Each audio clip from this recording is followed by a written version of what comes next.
How Successful People Think. Change Your Thinking, Change Your Life. By John C. Maxwell. Introduction.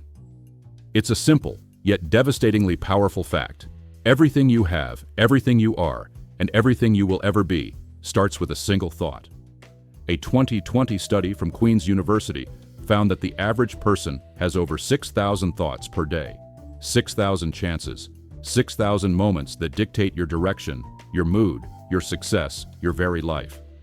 Yet for most of us, this powerful engine runs on autopilot, sputtering along on the cheap fuel of conventional wisdom, distraction, and habit.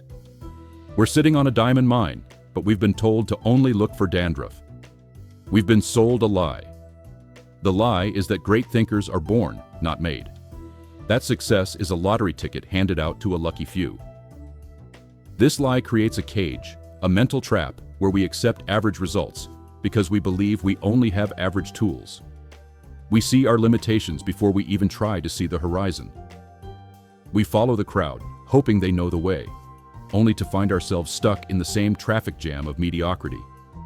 But what if I told you that you hold the key to this cage? What if the one thing separating you from the life you desire isn't your background, your education, or your bank account, but simply how you use the 200 grams of matter between your ears? This isn't just a theory. It's the life's work of a man who has decoded the very DNA of success. His name is John C. Maxwell. For those who navigate the world of leadership and personal growth, Maxwell isn't just an author, he's an institution. A #1 New York Times best-selling author, coach, and speaker, he has sold more than 24 million books in 50 languages. He's been called the country's #1 leadership authority by Inc. magazine and has spent over 4 decades training millions of leaders, from Fortune 500 CEOs to presidents of nations. Maxwell began his journey as a pastor in small towns across America, driven by a simple desire to help people grow. This foundational, grassroots experience gave him a profound insight not into complex corporate theories, but into the raw human mechanics of what makes a person influential, successful, and fulfilled. He discovered a universal truth. Everything, and he means everything, rises and falls on leadership. And leadership, at its core, is about one thing: thinking. In this exclusive audiobook summary, we are going to embark on a journey through his seminal work, How Successful People Think. We're not just going to read you the book, we're going to dismantle the trap of average thinking, piece by piece. We will expose the myths that have held you back and hand you the 11 specific thinking skills that act as a master key to unlock your potential. You will learn not what to think, but how to think in a way that generates opportunities, solves impossible problems, and changes your life from the inside out. We'll explore the vast landscapes of big-picture thinking, the laser-like precision of focused thinking, and the game-changing power of creative thinking. We'll ground ourselves with realistic thinking, plan our victory with strategic thinking, and shatter our limitations with possibility thinking. We will learn from our past with reflective thinking, challenge the herd mentality by questioning popular thinking, and amplify our results with shared thinking. And finally, we'll discover the profound fulfillment of unselfish thinking and the clarity that comes from bottom-line thinking. This is more than a summary. It's a manual for rewiring your mind. So, turn off the distractions, be present, because the next voice you should listen to is your own, learning a new language, the language of success. Are you ready to begin? Part 1. Breaking free from the gravity of average. The great deception: why changing your thinking is worth more than gold. Let's begin with a cold, hard truth.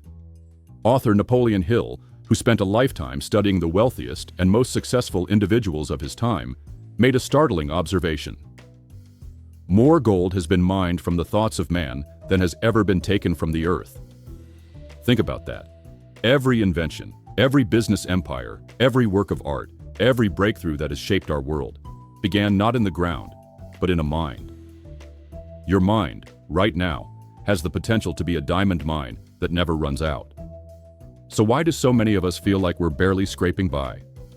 Why do we feel stuck, running on a treadmill of effort, but not getting anywhere new?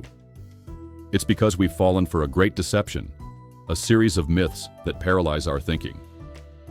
The first myth is that changed thinking is automatic. We wait for inspiration to strike like lightning. We hope a good idea will just find us. But here's the reality. Good ideas are not looking for you. You have to hunt them down. Becoming a better thinker isn't a passive activity. It's an intentional, disciplined pursuit. It's like exercise.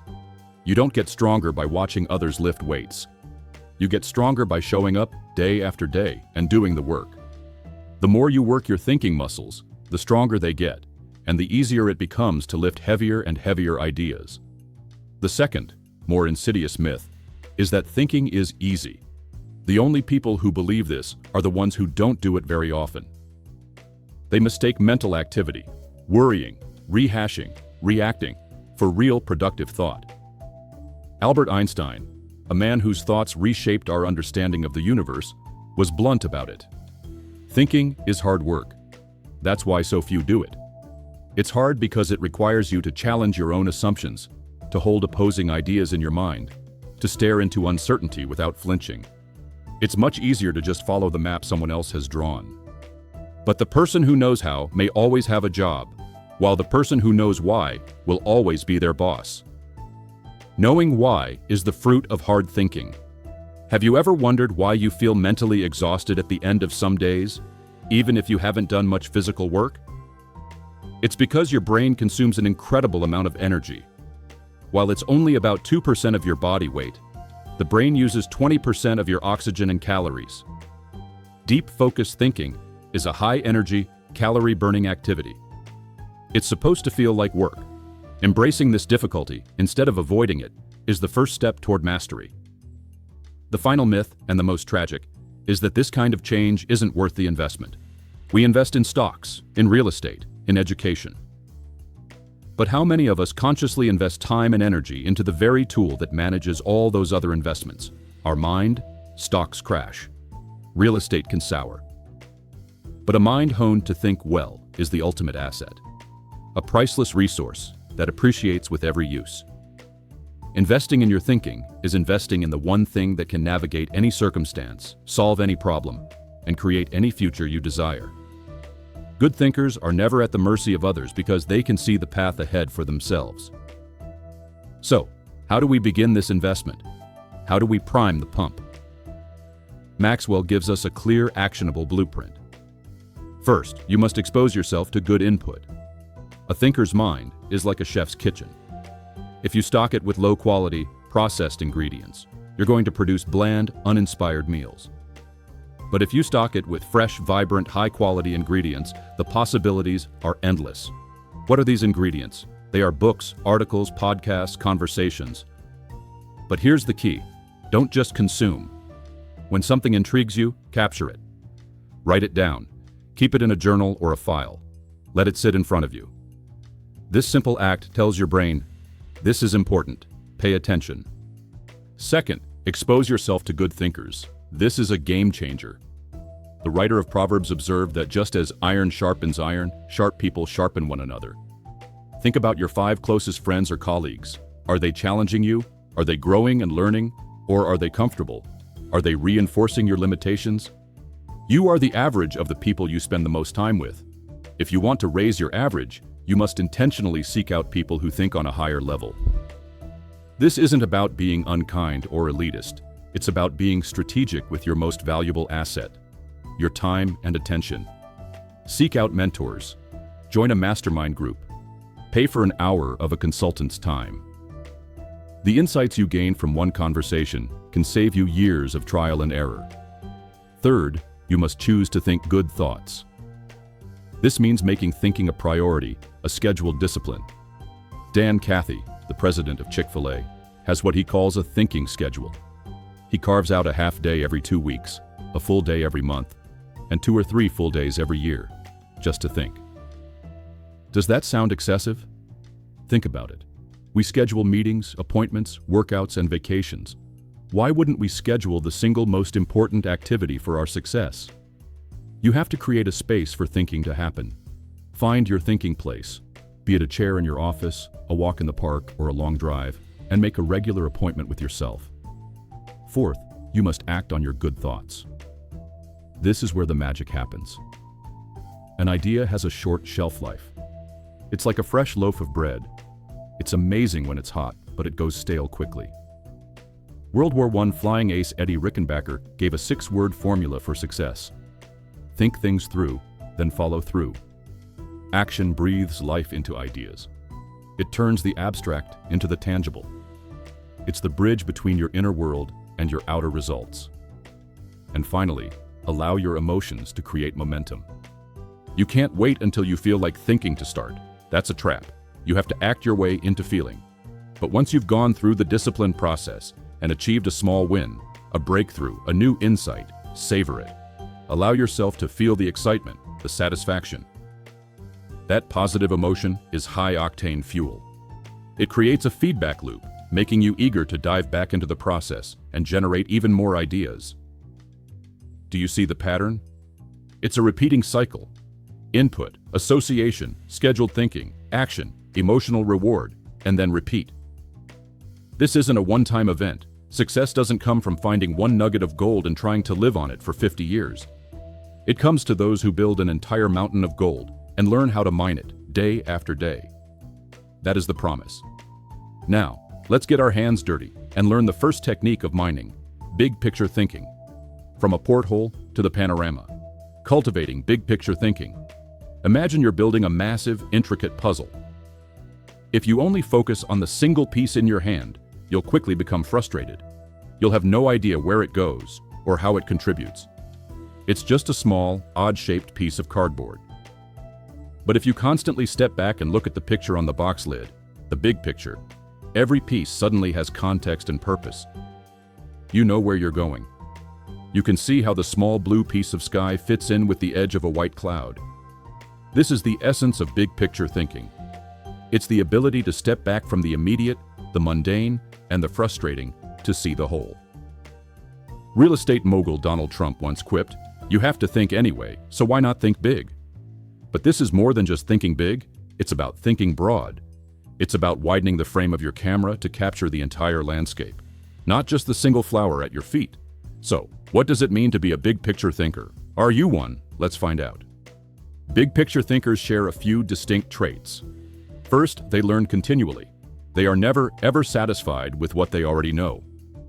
They are relentlessly curious. They visit new places, read books outside their field, meet new people, and learn new skills. Why?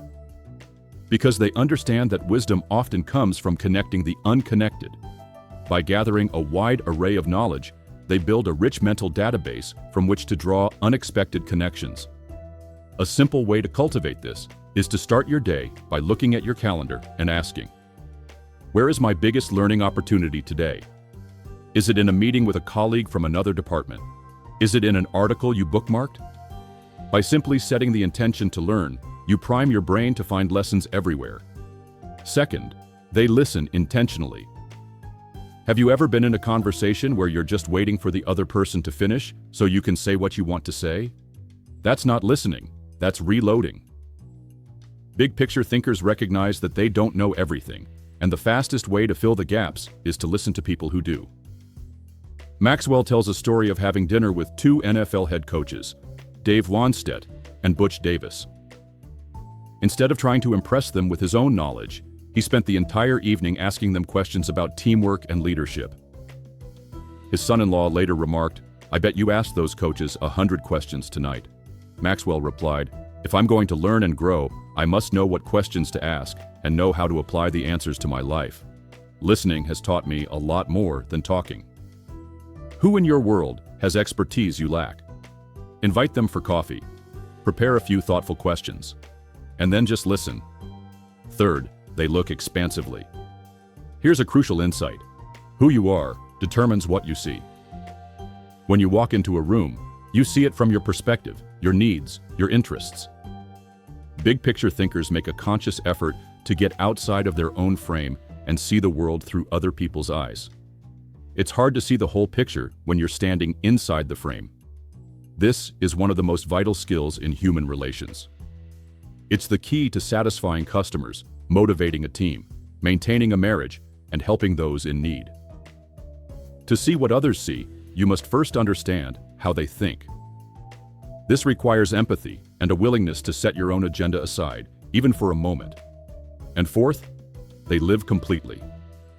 French essayist Michel de Montaigne wrote, "The value of life lies not in the length of days, but in the use we make of them." Big picture thinking allows you to live a life of wholeness and fulfillment because you see the interconnectedness of everything.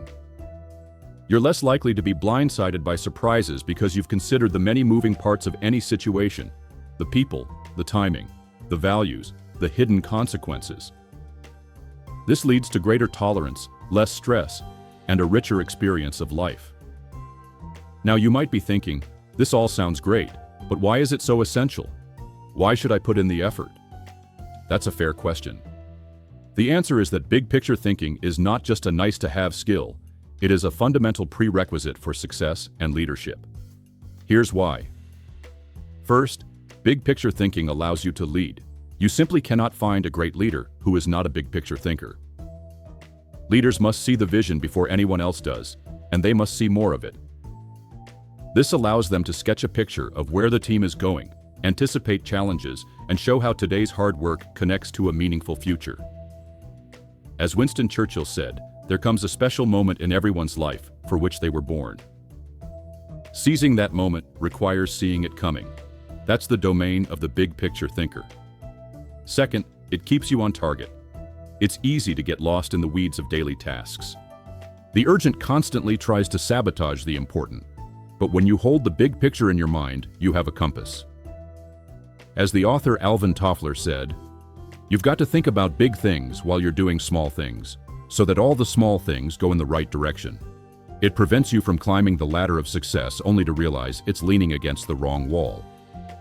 Third, as we've touched on, it allows you to see what others see. This is the secret to influence. When you can genuinely understand and articulate someone else's point of view, you build a bridge of trust. That bridge can carry the weight of any idea or request. Fourth, it promotes teamwork. Anytime a team member doesn't understand how their part fits into the whole, the entire team suffers. When everyone sees the same big picture, they can move in concert, cover for each other, and create a synergy that is impossible when people are working in silos. And finally, it helps you to chart uncharted territory. The world was not built by people who said, "We'll cross that bridge when we come to it." It was built by people who crossed bridges in their minds long before they were ever built. Innovation and exploration, by their very nature, require you to look beyond what is and see what could be. Okay, I'm sold. How do I get this skill? How do I train my mind to see the whole chessboard, not just the next move? Maxwell offers a few powerful strategies. First, don't strive for certainty. This is counterintuitive. Most of us crave certainty. We want to put everything in neat little boxes. But the world is messy. Big picture thinkers are comfortable with ambiguity.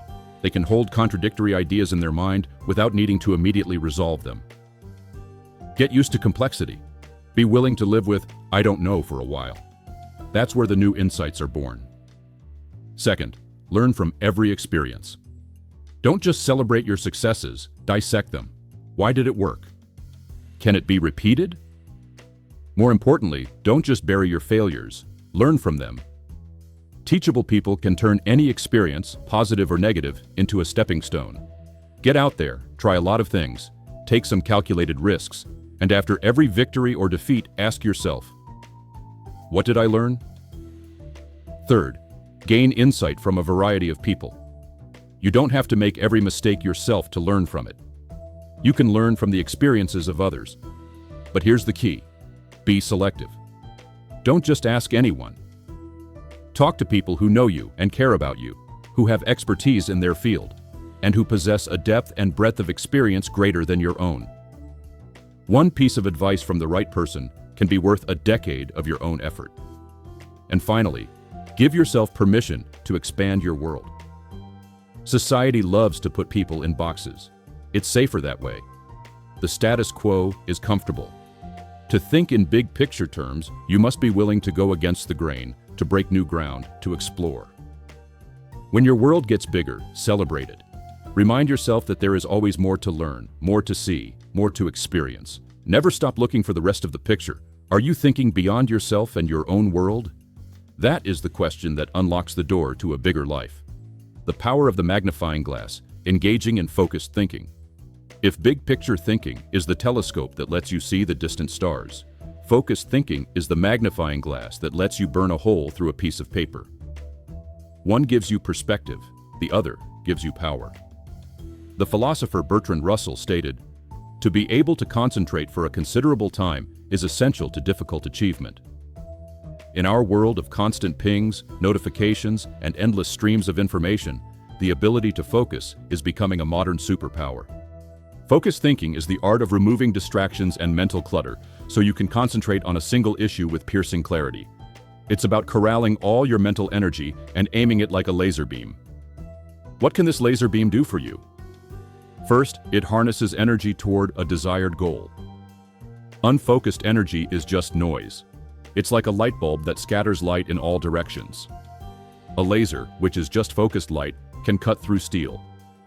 If you want to master a new skill, solve a complex problem, or refine a business process, focused thinking is the tool that channels your power to a single point and creates a breakthrough. The more difficult the issue, the more focused thinking is required. Second, it gives ideas time to develop. An idea rarely arrives fully formed. It's usually just a seed. Focused thinking is the process of incubating that seed.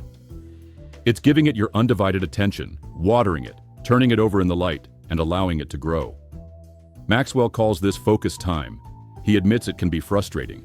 You can spend days focusing on a single thought and make no progress. But then, sometimes, the perseverance pays off.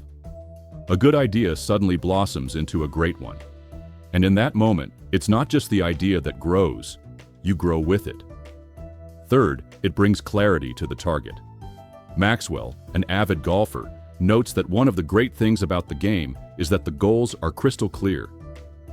You see the pin, you know the par. This gives you something to shoot at. He tells of a time he was on the course, and the golfer ahead of him forgot to put the pin back in the hole. Suddenly, without a clear target, his focus turned to frustration, and his play suffered. It's the same in life and work. Focus helps you to not only know the goal, but to hit it. And fourth, it will take you to the next level. Listen closely to this. No one achieves greatness by becoming a generalist. You don't hone a skill by diluting your attention. The only way to get better, to move from good to great, is to focus. As the author Harry A. Overstreet observed, "The immature mind hops from one thing to another. The mature mind seeks to follow through." Following through is the essence of focused thinking. Okay, so where should you point this powerful laser? Should every area of your life get this kind of intense focus? Absolutely not. That's a recipe for burnout. You must be selective. But selective based on what? Maxwell gives us a framework. Start by identifying your priorities. A conclusion, one consultant quipped, is often just the place where you got tired of thinking. Don't let your priorities be determined by exhaustion. Be intentional. One of the best ways to do this is to focus on your strengths, the things that use your natural talents and give you the highest return. You might use the 80-20 rule, also known as the Pareto principle. This principle suggests that for many outcomes, roughly 80% of the consequences come from 20% of the causes. In your work, what are the top 20% of activities that yield 80% of your results? That's where you should focus your thinking. What if you don't know what your gifts are? This is more common than you think. Many of us grew up with more criticism than encouragement. If that's you, you need to do some detective work. Take personality profiles like DISC or Myers-Briggs. Ask trusted positive friends where they see you shine. Reflect on your past successes. What were you doing when you felt most alive and effective? Knowing your strengths is the first step to aiming your focus correctly. Finally, develop your dream.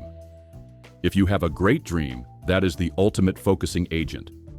If you're not sure what your dream is, use your focused thinking time to discover it. Is there a subject or an area that your mind keeps returning to, time and time again? That might be a clue. Give that area more dedicated focus time and see what emerges. Maxwell notes that as you get older and more experienced, the need to focus becomes more critical. The higher you climb, the more focused you must be. Now for the million-dollar question. Once you know what to focus on, how do you actually stay focused in this world of endless distraction? This is where the discipline comes in.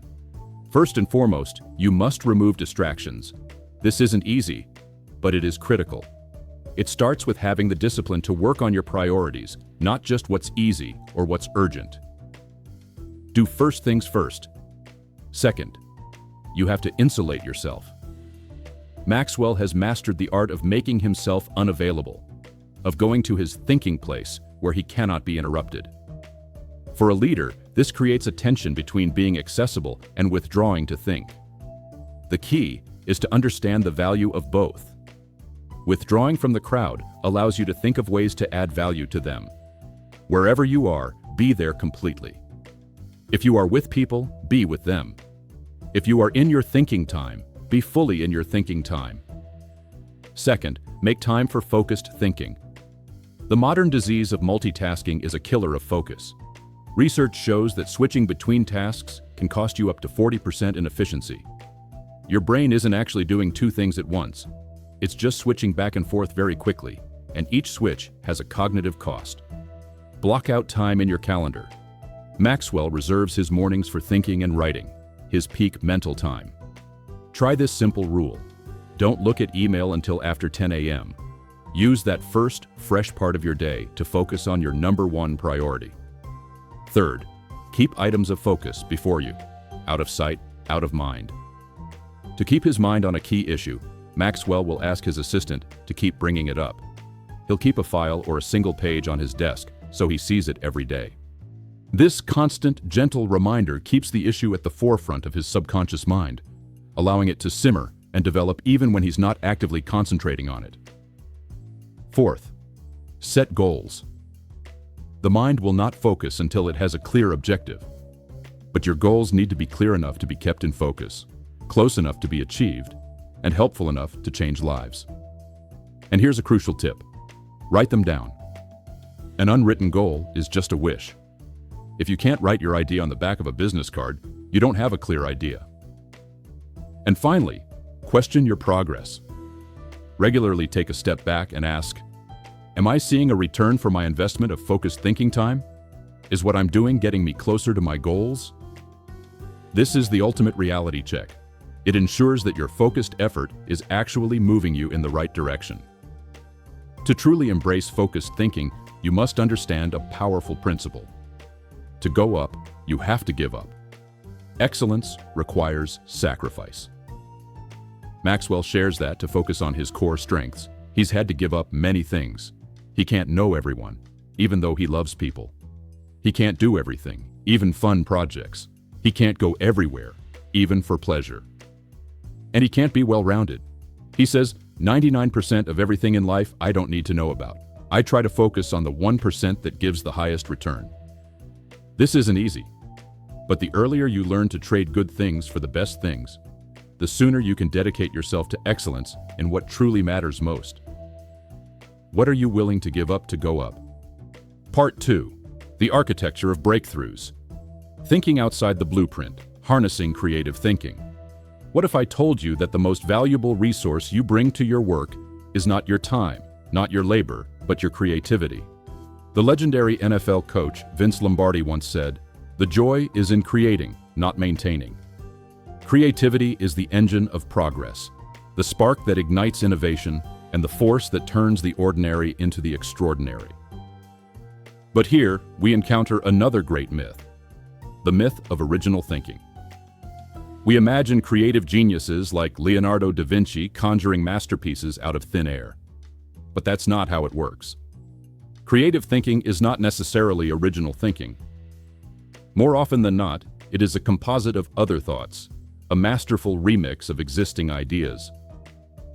Even the greatest artists learned from their masters, studied the work of others, and brought together a host of styles to create something new. Creativity is about seeing what everyone else has seen, but thinking what nobody else has thought. It's about connecting the unconnected. Think of it like this. Your mind is a workshop filled with raw materials, facts, experiences, ideas you've collected. Creative thinking is the process of taking those materials and combining them in a new way to build something that didn't exist before. So, what are the characteristics of the master builders, the truly creative thinkers? First, they value ideas. This sounds simple, but it's profound. Highly creative people are dedicated to the pursuit of ideas. They don't just wait for them, they hunt for them. Their imagination is a muscle they exercise daily. They know that to find one great idea, you often have to generate 100 mediocre ones. They aren't afraid of bad ideas because they know they are the compost from which good ideas grow. Do you have a system for capturing ideas? A notebook, an app, a voice recorder? If you don't value ideas enough to capture them, they will vanish. Second, they explore options. Creative thinkers love options. They are never satisfied with the first answer. They know that the first answer is rarely the best answer. Exploring a multitude of possibilities stimulates the imagination, and as Albert Einstein said, imagination is more important than knowledge. Knowledge is about what is. Imagination is about what could be. By constantly asking, what else? And what if? They keep the doors of possibility open, refusing to settle for the obvious. Third, they embrace ambiguity. The writer H.L. Mencken quipped, "It is the dull man who is always sure, and the sure man who is always dull." Creative people are comfortable in the gray areas. They aren't rattled by uncertainty or inconsistency. In fact, they are often drawn to it, seeing gaps and contradictions not as problems, but as opportunities for their imagination to play. Fourth, they celebrate the offbeat. Creativity, by its very definition, lives on the unbeaten path. It goes against the grain. Kingman Brewster, the former president of Yale University, said, "There is a correlation between the creative and the screwball, so we must suffer the screwball gladly." If you want to foster creativity in yourself or your team, you have to be willing to tolerate and even encourage a little bit of weirdness. You have to create a space where unconventional ideas are welcomed, not shot down. And finally, and perhaps most importantly, they connect the unconnected. Graphic designer Tim Hansen says, "Creativity is especially expressed in the ability to make connections, to make associations, to turn things around and express them in a new way." This is the heart of the matter. Maxwell offers a powerful 5-step process for this. Think, collect, create, correct, connect. You start by thinking about a subject. Then you collect all the material that relates to it. With that raw material, you begin to create new ideas by asking, what can make this thought better? Then, you correct and refine those ideas by asking, what changes can improve these ideas? And finally, you connect all the refined ideas together to form a complete and powerful concept. But there's a price of admission to this creative playground, and it's one that scares most people away: the willingness to fail. Creative people do not fear failure. In fact, they understand that creativity equals failure. You cannot try new things without the risk of them not working. You cannot get out on a limb without the chance of it breaking. The difference is, they don't see failure as a final verdict. They see it as data. They see it as a necessary step on the path to a breakthrough. They know that the ideas that don't work are just paving stones on the road to the ones that do. Why should you bother cultivating this often messy and unpredictable skill? Because creative thinking is a force multiplier for your life. First, it adds value to everything. No matter what you do, the ability to generate new solutions and see things in a new way will increase your capability and your value. It can be through invention, creating something brand new, or through innovation, doing an old thing in a new, better way. Both add tremendous value. Second, creative thinking compounds. Here is an incredible secret. The more creativity you use, the more you have. It's not a finite resource that you use up. It's a muscle that gets stronger with every use. When you combine this with a supportive environment that nurtures new ideas, the growth becomes exponential. Third, it draws people to you and your ideas. As Maxwell puts it, creativity is intelligence having fun. People are drawn to intelligence, and they are drawn to fun. The combination is magnetic. If you cultivate your creativity, you become a more interesting, dynamic, and attractive person. People will want to be around you to see what you'll come up with next. So how do we do it? How do we tap into this wellspring of creativity that so many of us believe has run dry? You start by removing the creativity killers.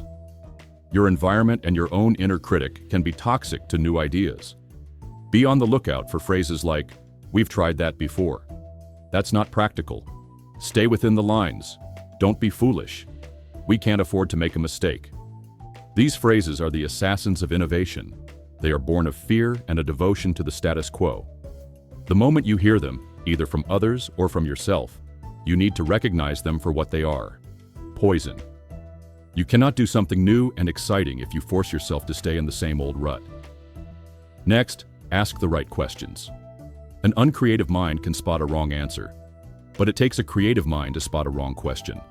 Wrong questions shut down possibilities. Right questions blow them wide open. Instead of asking, "How do we do this?" ask, "Why must it be done this way at all?" Instead of, "What's the solution?" ask, "What is the root problem?" Other powerful questions include, what is the opposite of our current approach? What if we had no limitations? Who has a completely different perspective on this? If you want to think creatively, you must challenge the process. Then, you must develop a creative environment. A new idea is delicate. It can be killed by a sneer or a yawn. You need to create a greenhouse where ideas can be seeded and flourish. What does this greenhouse look like? It's a place where people feel they have permission to be creative. It's a place with high trust, where people aren't afraid to fail. It's a place that focuses on innovation, not just invention, taking good ideas and making them better. And it's a place that understands the power of a dream. Goals may provide focus, but dreams provide power. But what if your work environment is hostile to creativity? Then you must take this next step to heart. Spend time with other creative people. Creativity is contagious. Have you ever been in a great brainstorming session? One person throws out an idea, another person builds on it, a third person takes it in a wild new direction, and suddenly the energy in the room is electric. You start to think like the people you spend time with. Find your tribe of innovators, dreamers, and builders, and make regular time with them non-negotiable. Finally, you have to intentionally get out of your box. Most of the limitations we face are self-imposed. We stay in our box because it's familiar. To break out, you have to expose yourself to new paradigms. Travel to a new country and see how a different culture solves the same problems of life. Force yourself to read a book on a subject you know nothing about. Get into someone else's box for a while to see how it changes your perspective on your own. Creativity is not a mystical gift bestowed upon a chosen few. It is a skill that can be learned, a process that can be practiced, and a joy that can be discovered by anyone willing to break out of their box and start connecting the unconnected. Are you ready to start building?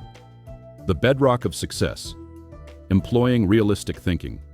Now, after soaring through the clouds of creative and big-picture thinking, it's time to put our feet firmly back on the ground. This might feel like a buzzkill, but I promise you, it's the step that makes all the others work. We're talking about realistic thinking. Early in his career, Maxwell admits he avoided realistic thinking. He thought it would interfere with his creativity and optimism. It felt negative. It felt like a wet blanket on the fire of his dreams. Perhaps you feel the same way. But as he matured, he realized a profound truth. Realistic thinking isn't the enemy of optimism. It is its foundation. It's the bedrock upon which you can safely build the tallest skyscrapers of your dreams. So what is reality? Simply put, reality is the difference between what we wish for and what is. Realistic thinking is the discipline of seeing that gap clearly and honestly. It doesn't mean being negative or pessimistic. It means being clear-eyed. Why is this so crucial? First, realistic thinking minimizes downside risk. Every action has consequences. Realistic thinking is the process of looking ahead and asking, what could go wrong here? By identifying the worst-case scenario before it happens, you can plan for it. You can build contingency plans. This doesn't mean you expect the worst. It means you're ready for it. This simple act dramatically reduces the chances of being blindsided and increases your confidence. Second, it gives you a target and a game plan. Maxwell is blunt about this. Hope is not a strategy. You can hope for success all you want, but hope won't build a business, launch a product, or fix a broken relationship. Realistic thinking forces you to move from vague hope to a concrete plan. It makes you define your target precisely and then develop the steps to hit it. James Allen wrote, "Until thought is linked with purpose, there is no intelligent accomplishment." Realistic thinking is what links your thoughts to purpose. Third, it is a catalyst for change. People who are coasting on hope rarely feel the urgency to change. Why should they? They believe success is out of their hands, a matter of luck. There is nothing like staring cold, hard reality in the face to make you realize the absolute necessity of change. You cannot have growth without change, and you will not change until reality demands it. Fourth, it provides security. Isn't that ironic? We often avoid reality because it feels scary, but embracing it is what ultimately provides security. When you have thought through the worst that can happen, and you have a plan to deal with it, you become more confident, not less. Disappointment is simply the gap between your expectations and reality. Realistic thinking closes that gap, and finally, it gives you credibility. A leader who is constantly surprised by the unexpected will quickly lose the trust of their people. But a leader who thinks realistically, anticipates challenges, and plans accordingly positions their team to win time and time again. That builds immense confidence and makes people want to follow you. Let's look at a powerful real-world example. After the horrific events of September 11, 2001, our country had to get a crash course in realistic thinking. Maxwell attended the Super Bowl in New Orleans just a few months later, in February 2002. The event was designated a national security special event, overseen by the Secret Service. There were 8-foot fences, concrete barriers, sharpshooters on the roofs, and multiple layers of security checks. But what about the worst-case scenario? What if there was an attack? The Secret Service had prepared for that too. They had drilled detailed evacuation plans with every person working in the stadium. Did all this security make people feel worried? No. Maxwell says they didn't feel the least bit worried. Why? Because they could see that their leaders had thought through the worst possibilities and had a solid plan. That's the security that comes from realistic thinking. So how do you cultivate this skill, especially if you're a natural optimist? It begins when you develop an appreciation for truth. You have to learn to see truth not as an enemy, but as a friend. President Harry S. Truman said, "I never give them hell. I just tell the truth, and they think it is hell." Many people react to truth that way. They'd rather live with a comfortable lie than an inconvenient fact. You have to fight this tendency. You have to get comfortable with being uncomfortable and face up to the facts, no matter what they are. Second, do your homework. You cannot think well in the absence of good information. Before you make a decision, you must get the facts. Strip away your preconceived opinions and prejudices and just look at the data. And here's a powerful shortcut. Find out what other smart people have done in similar situations. As Maxwell says, "Some of my best thinking has been done by others."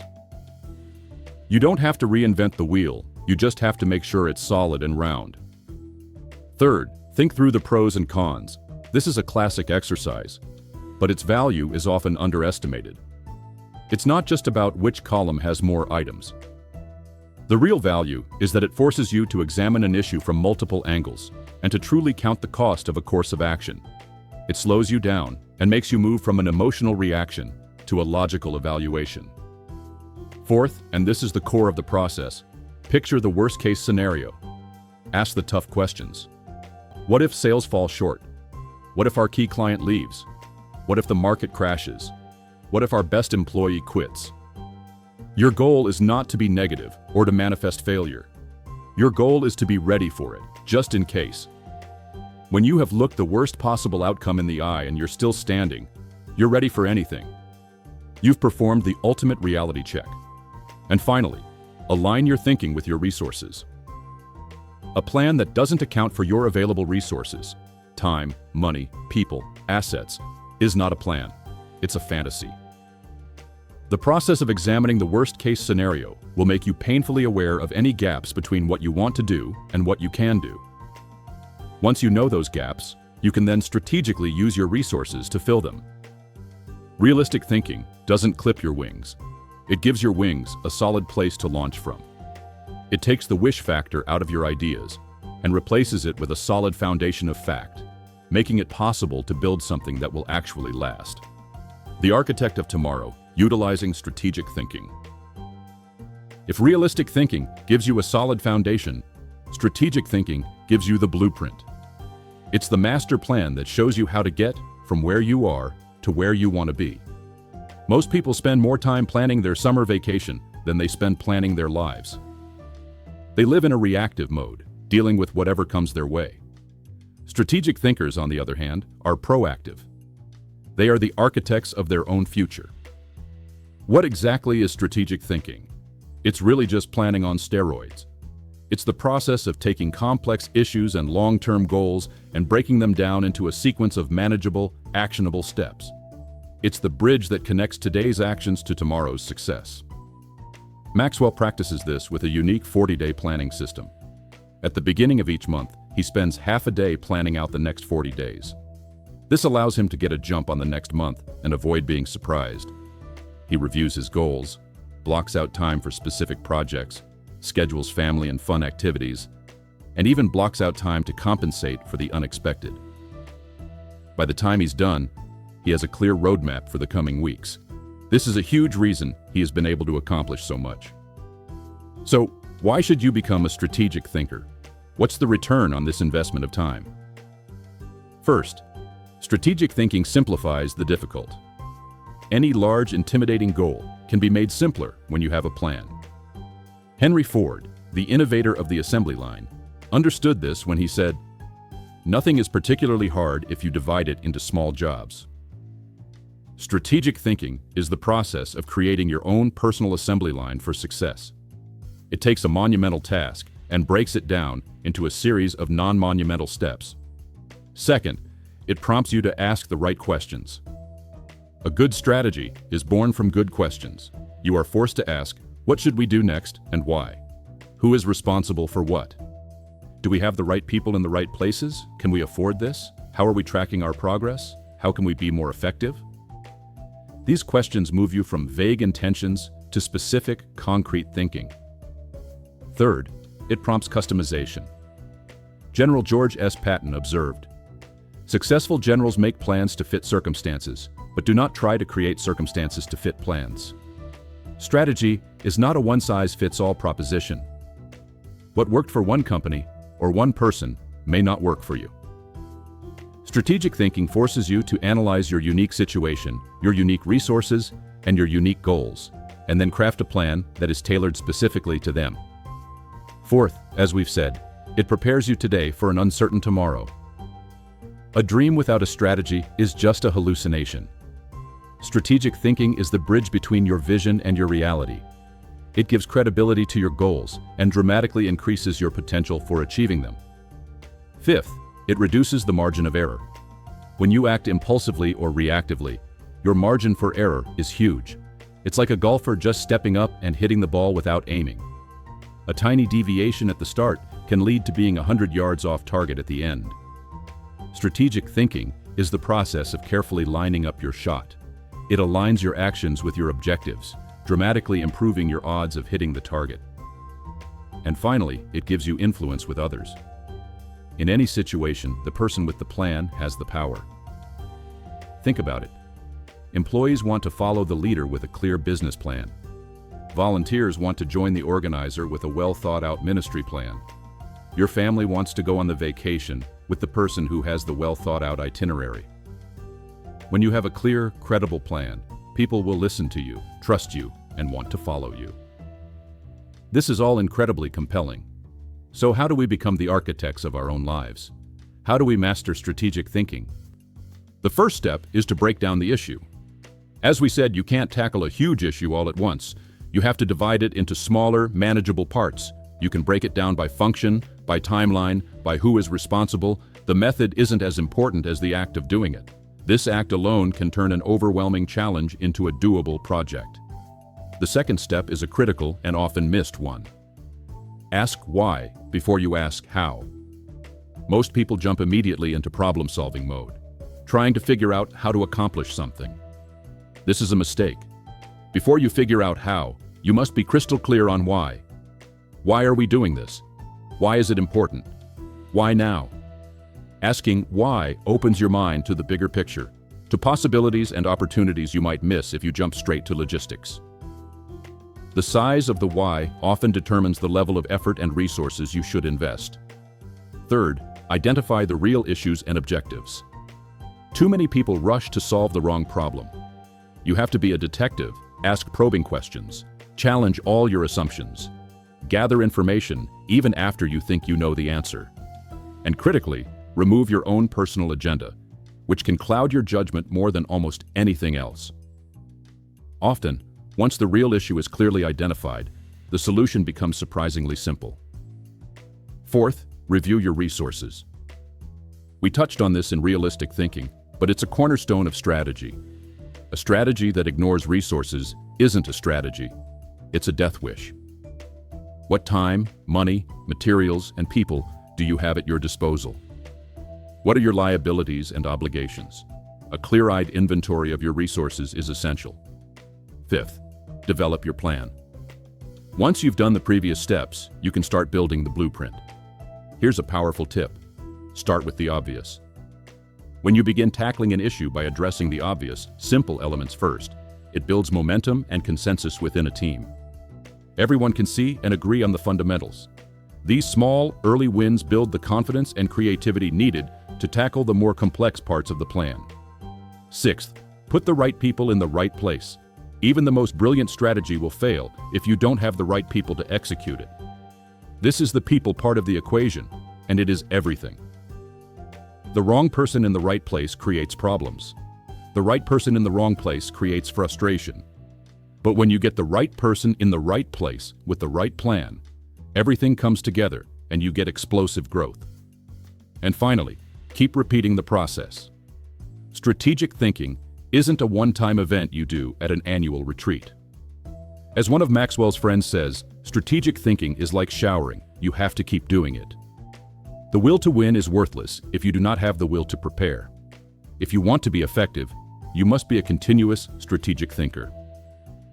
Think about the story of Maxwell House Coffee and the Jewish Passover. 80 years ago, a marketing man named Joseph Jacobs had a strategic thought. He advised the company that they could sell coffee during Passover, a time when many foods are restricted, if they simply had it certified kosher by a rabbi. And then he added another layer to the strategy.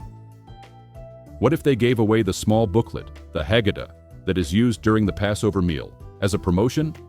They did. And for over 70 years, they have distributed millions of these booklets and have become an integral part of the tradition for countless families. That is the lasting power of a single, well-executed strategic thought. It can build a legacy that lasts for generations. Part 3, the fuel of giants. Shattering the impossible, exploring possibility. Thinking. There is no prison more confining than the prison of our own mind, and the strongest bars on that prison are forged from two words. It's impossible. Possibility thinking is the sledgehammer that shatters those bars. Sam Ewing said, "Nothing is so embarrassing as watching someone do something that you said could not be done." People who embrace possibility thinking are the ones who consistently accomplish the impossible because they simply refuse to believe in it. They believe in solutions, not limitations. Let's look at a modern giant of possibility thinking, George Lucas. When he was trying to make the first Star Wars film, everyone told him it was impossible. The special effects he envisioned had never been done before. The experts said it couldn't be done. Did he listen? No. He became a possibility thinker. He created his own special effects company, Industrial Light and Magic, ILM, to invent the technology needed to bring his vision to life. What was the result? He didn't just make a movie, he changed the entire film industry. ILM became a powerhouse, generating revenue that funded his other projects and revolutionizing special effects for a generation of filmmakers. His refusal to accept impossible opened up a universe of possibilities, not just for him, but for everyone. That's the power we're talking about. So why is it absolutely vital for you to cultivate this mindset? First, as with George Lucas, possibility thinking increases your possibilities. When you believe you can do something difficult and then you actually succeed, countless new doors swing open for you. Success in one area builds the confidence and the resources to tackle even bigger challenges. It creates a powerful upward spiral. Second, it draws opportunities and people to you. The simple truth is that big thinkers attract big people. People with resources, talent, and influence are not drawn to cynics and skeptics. They are drawn to people with a bold vision and the belief that they can achieve it. If you want to achieve big things, you must become a beacon of possibility that attracts other powerful people to your cause. Third, it increases others' possibilities. This mindset is contagious. When you are around someone who genuinely believes in possibilities, you can't help but start to believe in them too. Your confidence rises. Your own vision expands. A leader who is a possibility thinker doesn't just achieve their own dreams. They create a climate where everyone around them is empowered to achieve theirs. Fourth, it allows you to dream big dreams. It sounds simple, but you cannot achieve a dream that you don't allow yourself to have in the first place. Possibility thinking gives you the permission to dream on a grand scale. It helps you create, as Professor David J. Schwartz says, positive, forward-looking, optimistic pictures in your own mind and in the minds of others. It takes your dreams from molehill size to mountain size, and then gives you the belief that you can actually climb that mountain. And finally, it makes it possible to rise above average. Maxwell tells a story about an auto manufacturer in the 1970s who needed to make their cars lighter to improve fuel efficiency. They gave the problem to a group of senior, experienced engineers.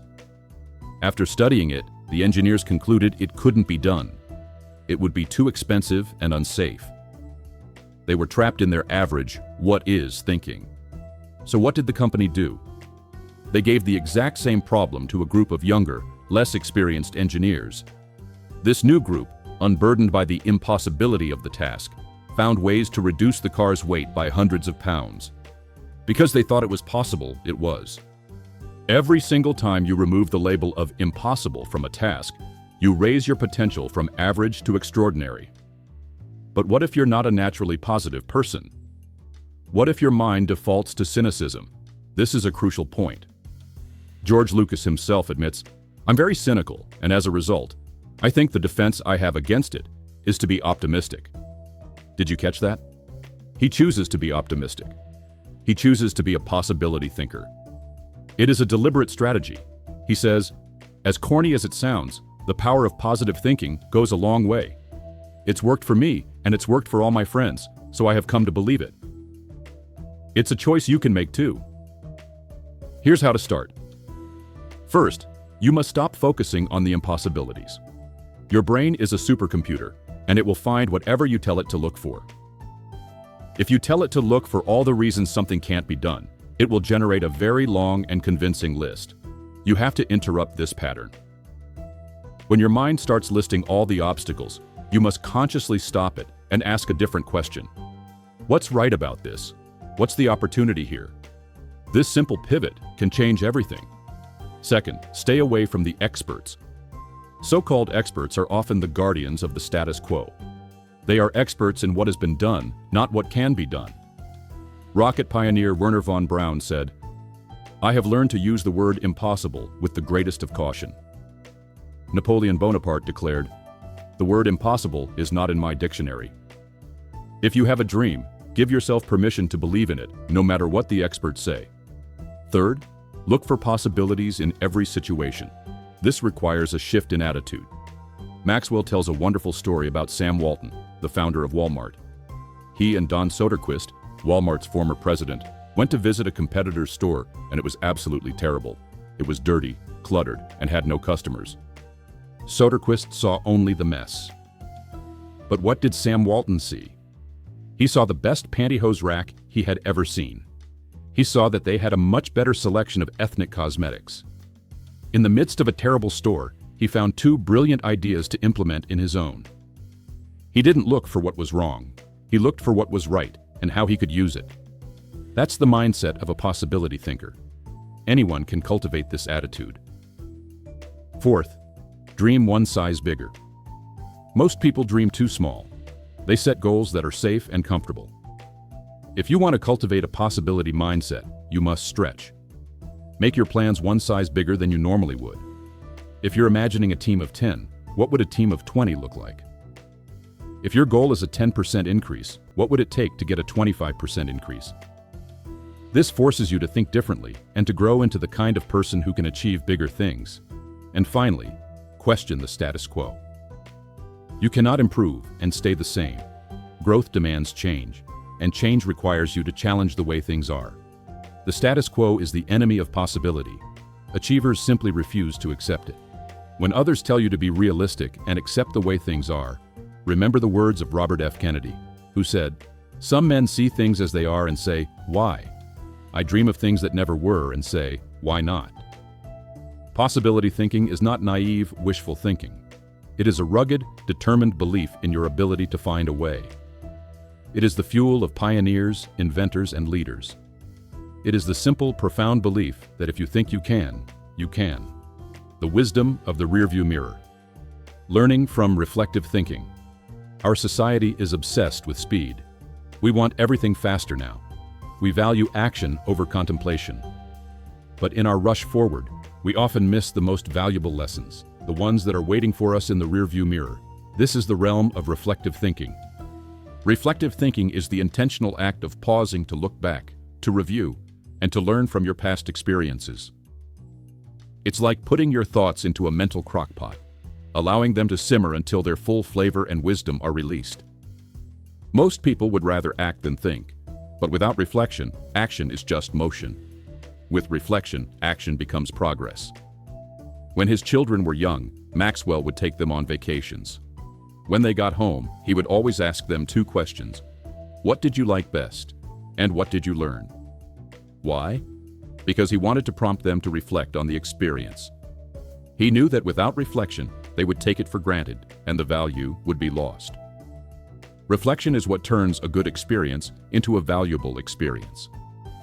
So what are the returns on this investment of quiet time? First, reflective thinking gives you true perspective. When you are in the middle of an experience, especially an emotional one, your perspective is skewed. Reflection allows you to step back and see the event with fresh eyes. You can evaluate its timing, see connections you missed in the moment, and gain a new appreciation for things you didn't notice before. It's often only in reflection that we can truly appreciate the sacrifices our parents made for us, or the significance of a seemingly small decision. Second, it gives emotional integrity to your thought life. In the heat of a moment, emotions run high. After a big win, we can be euphoric. After a painful loss, we can be devastated. Reflection allows you to examine these past events in the calm light of logic and maturity. It helps you separate the emotion from the lesson. This process helps you to stop carrying around a bunch of negative emotional baggage from the past and gives you the confidence that your feelings are based on truth. Third, it increases your confidence in decision-making. Have you ever made a quick decision and then spent days second-guessing yourself? Reflection helps to diffuse that doubt. When you have taken the time to thoroughly reflect on a past issue or decision, you don't have to repeat the entire thinking process when you face a similar situation again. You have mental road markers from having been there before. This speeds up your future thinking and gives you greater confidence in your choices. Over time, this process is what builds strong, reliable intuition. Fourth, it clarifies the big picture. Reflection allows you to connect the dots of your life. It helps you see the patterns. A person who loses their job might, in the moment, feel only failure and despair. But in reflection, they may see the series of events that led to it, understand their own responsibility, and eventually realize that the job loss was the catalyst that pushed them into a new career that fits them much better. Without reflection, it's very difficult to see that bigger, more hopeful picture. And finally, as we've said, it turns experience into insight. We've all met people who have had 20 years of experience, but it's really just 1 year of experience repeated 20 times. Experience alone doesn't make you wiser. It's the insight you gain from that experience that is valuable. Reflective thinking is the process that extracts the insight from the raw material of experience. Mark Twain wisely said that we should be careful to get all the wisdom out of an experience, not be like a cat that sits on a hot stove. The cat will never sit on a hot stove again, but it will also never sit on a cold one. Reflection helps us to learn the right lesson, to avoid the heat, but not the stove. This is a skill that is largely ignored in our fast-paced culture, which means that if you master it, you will have a significant advantage. So how do you do it? First, you must set aside time for reflection. It won't happen by accident. Socrates said, "The unexamined life is not worth living." But examination takes time. You have to schedule it. Put it in your calendar, just like you would a meeting with your most important client. Because that's what it is, a meeting with your wisest teacher, your own experience. Second, remove yourself from distractions. Reflection requires solitude. You cannot do it effectively with the TV on, your phone buzzing, or people interrupting you. You have to find a place where you can be quiet and alone with your thoughts. For Maxwell, it's his spa, a rock in his backyard, or a chair in his office. The place doesn't matter, as long as it allows for uninterrupted thought. Third, regularly review your calendar or journal. Most people use their calendar only as a planning tool, but it's also a powerful reflective tool. It's a record of where you have been and what you have done. Reviewing it can help you see if your activities are matching your priorities and can jog your memory about experiences you haven't had time to process yet. How many valuable thoughts have been lost simply because we didn't take a moment to look back and capture them? Fourth, ask the right questions. The quality of your reflection will be determined by the quality of your questions. Maxwell suggests organizing questions around your key values, such as personal growth, leadership, or family. For example, what have I learned today that will help me grow? Did I lead by example today? How did I communicate love to my family today? You can also use a simple system of creating 3 columns on a piece of paper: event, significance, and action point. The key is to create a structure that forces you to dig deeper than just a simple memory. And finally, cement your learning through action. Reflection is powerful, but it's incomplete until you put your insights into action. When you learn something from your reflection, you must be intentional about applying it. When Maxwell goes to a seminar, he takes notes with a system of symbols that cue him for action. An arrow means, review this. An asterisk means, file this. A bracket means, use this in a speech. Most people go to a conference, feel motivated for a day, and then go back to their old habits. A reflective thinker revisits what they learned, reflects on how to apply it, and then puts it into action. That is how it changes your life. Reflective thinking is your personal intelligence agency.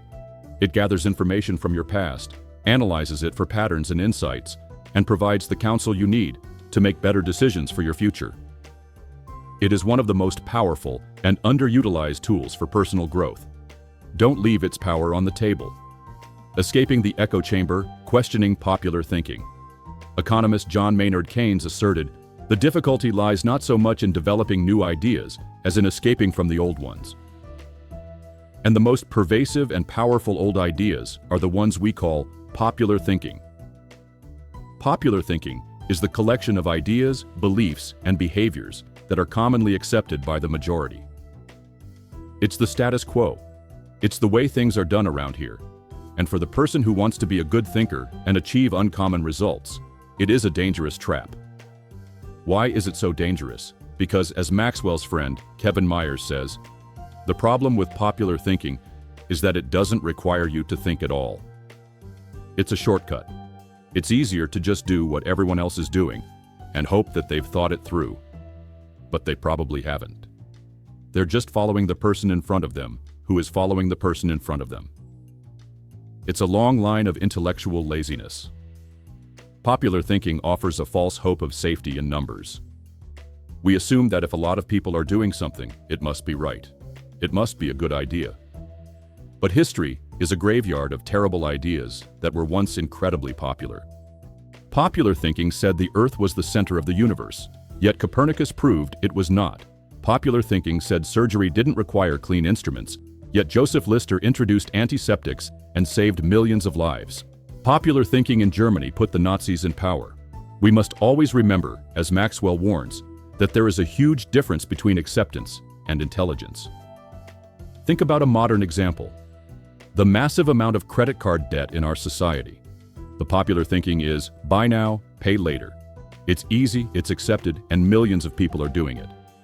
But any financially astute person will tell you it's a trap that leads to stress and financial bondage. Following the crowd often leads you right off a cliff. Furthermore, popular thinking is slow to embrace change. It loves the status quo because the status quo is comfortable and requires no new effort. It resists innovation and dampens creativity. It assumes that the old way of doing things is the best way. And what is the ultimate result of all this? Popular thinking brings only average results. It is, by its very definition, average. It's the path of least resistance, which leads to the land of mediocrity. If you want to accomplish uncommon results, you must reject common thinking. So how do you develop the courage and the habit of questioning popular thinking? First, you must develop the discipline to think before you follow. When you feel the pull to conform, to just go along with the group, you must pause. Ask yourself, is this the best way, or is it just the popular way? This requires a willingness to be unpopular, to stand out from the crowd. Maxwell shares a personal story about the aftermath of September 11th. Popular thinking said, "Don't travel, stay away from New York." But he and his wife questioned this. They realized it was actually the best time to travel. Crowds were down, security was up, and prices were low. They flew to New York, got a great hotel for half price, and got tickets to the hottest, most sold-out show on Broadway, The Producers, just 5 days in advance. They sat next to a woman who had her tickets for a year and a half. They were able to have this amazing experience only because they were willing to think for themselves and go against the grain. Second, appreciate thinking that is different from your own. The best way to escape your own echo chamber is to intentionally expose yourself to different perspectives. Spend time with people from different backgrounds, different industries, and different cultures. If everyone in your circle thinks just like you, your thinking will become stagnant. You have to seek out the friction of different ideas to sharpen your own. Third, continually question your own thinking.